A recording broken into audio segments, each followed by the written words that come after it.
Hi, this is David Unsworth, English editor of the Pan Am Post. Today we'll be speaking with singer-songwriter Tatiana Moroz. A graduate of Boston's Berklee College of Music, Tatiana is a leading figure in the libertarian movement, using her music to advance an ideology of freedom. She's used her music to support the campaigns of Ron Paul and Gary Johnson, and performed at events, South by Southwest, NASDAQ, and the Libertarian Party National Convention. Tatiana, thanks for being with us today. Thank you for having me. So, you are based out of the New York area, is that right?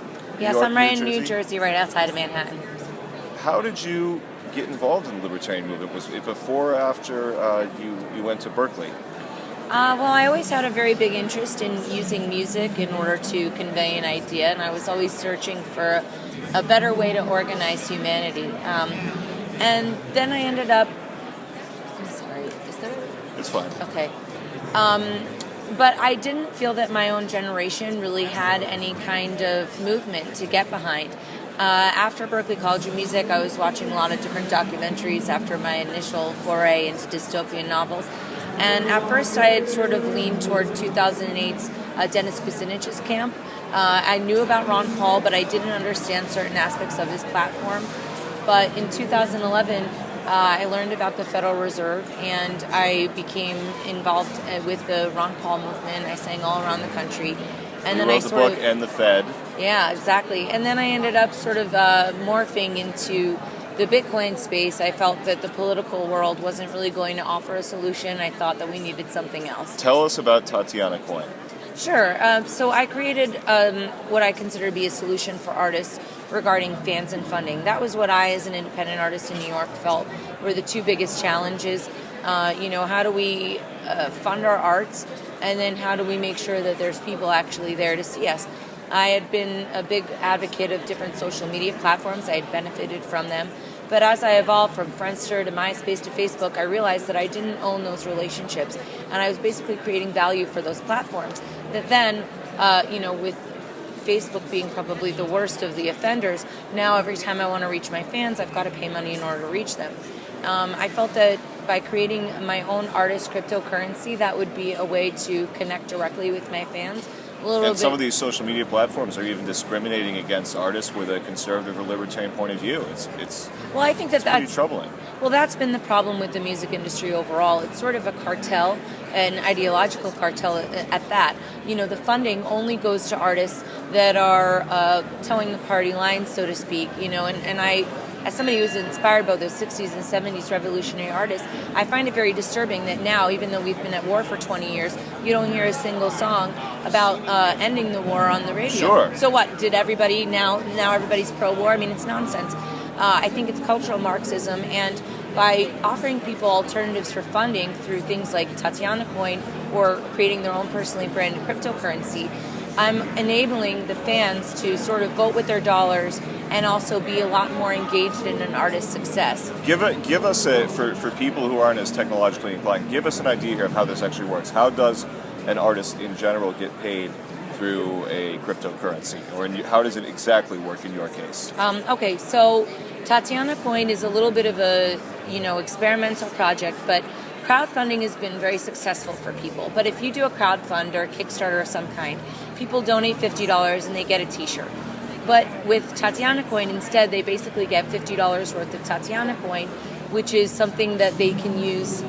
So when somebody donates to my campaign, they get $50 worth of Tatiana Coin. They can send $5 worth of Tatiana Coin to a friend, $5 worth they can send to a different friend, and then they could use the remaining balance to buy whatever they want in my store at whatever time they want. There's also a slight sort of street cred element to it, sort of like a baseball card saying, oh, look, I bought my Tatiana Coins before she was famous, that kind of thing.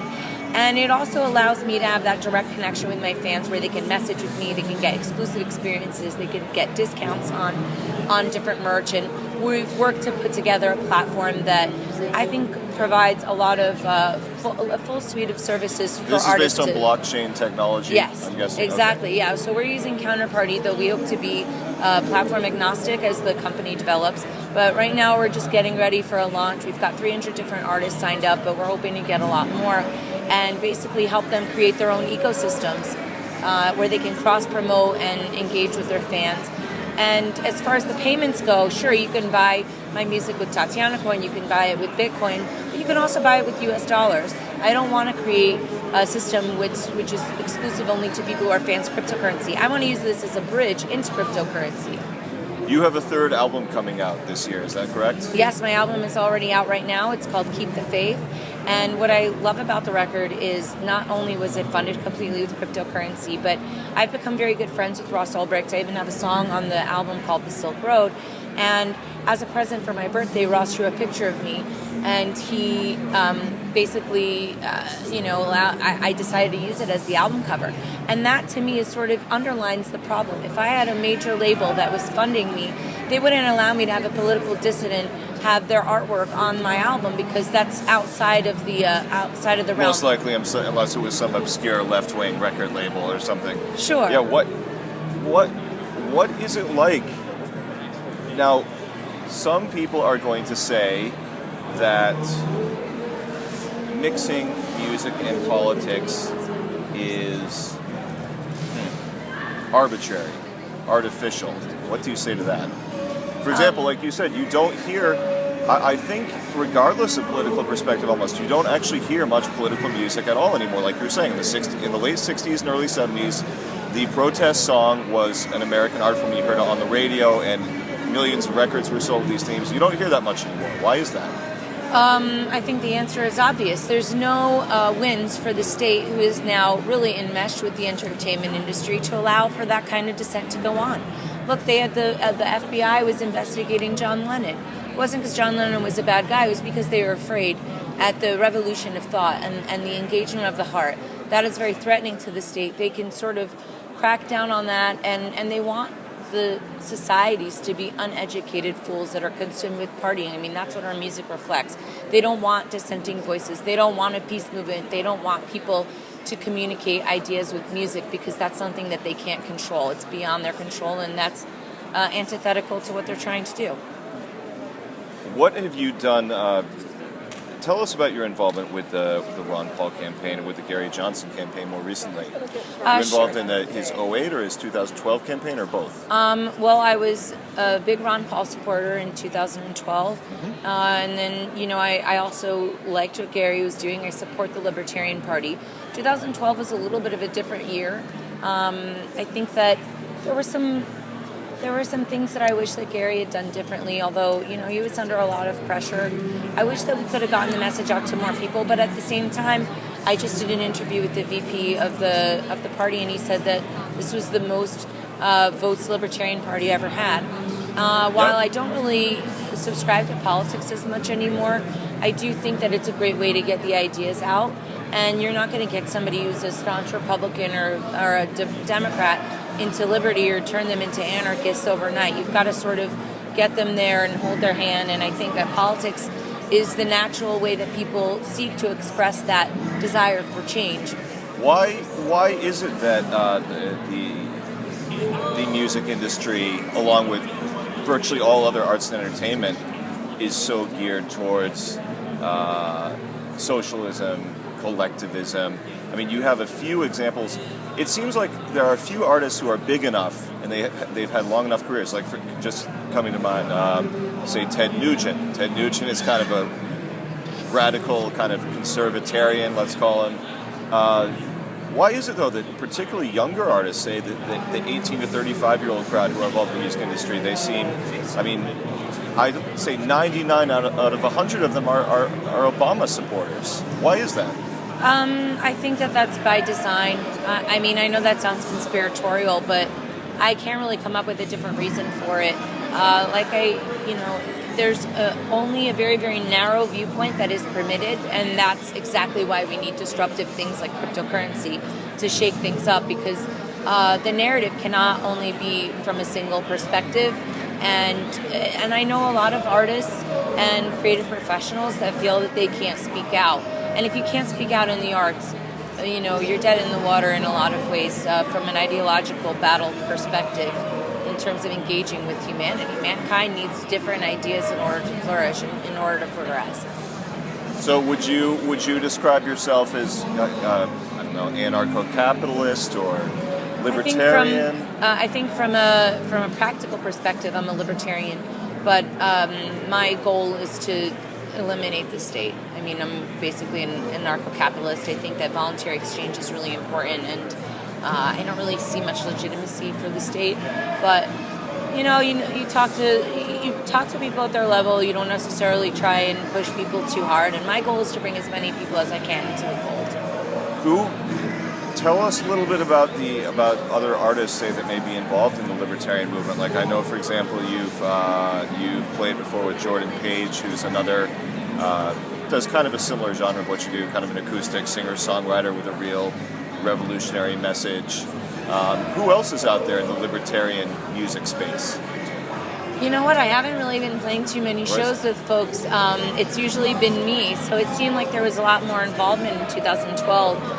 With Rebel Inc. and Golden State. I did a really cool show with Ron Noyes up in Pork Fest, so that was really neat. He opened up for me. Unfortunately, Jordan wasn't able to join me, so I think it's constantly growing, and it's cool to see the creative people stepping outside of that comfort zone and taking a risk. So you obviously write all the lyrics and the songs and so forth, and you play the guitar. Do you hire like backing musicians, or do you play some other instruments on your albums? Or no, I generally hired a band, like for a drummer and a bass player. Presumably. Correct. Yeah. So to have a full band, it's very difficult as an independent artist to have a band, because at this age, it's not like I'm in college and everybody just wants to do it for fun. So it would be cost preclusive in order to do that. Sure. But for special events, I'd love to bring out a band. It's always much more fun. Well, if you ever need a bass player, right here. Ah, good. I like that idea. So the last question I'd like to ask you is, what comes first, the political message or the musical message? Or are they just to be organic. completely... do you do any non-political music, or is it all... Sure. No, I do a lot of non-political music, but to me, I'm sort of an all-encompassing person, and my politics and my love of freedom are so ingrained in who I am because of that crusade to sort of save mankind. And you know what? I lied. Something authentic. One last question. I hate to even ask this stereotypical music interview question. Who are a couple of your biggest influences?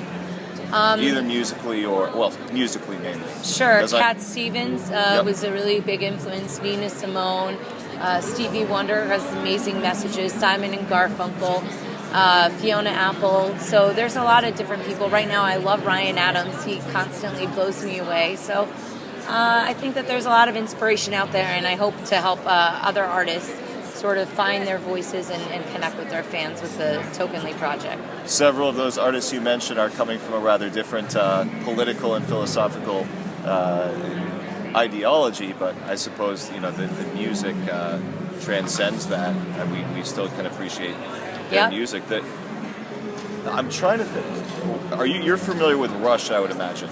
The band Rush. Yeah. A band that had great libertarian themes in some of their early work. I mean, I don't think they're particularly political anymore, but it's great to see it when there are libertarian themes expressed in music, and we need more. In my humble opinion, we need more Tatiana Morozes in the world today. Oh well, thank you. I appreciate that. Tatiana, thank you so much for being with us, and come back sometime. I hope so. Take care.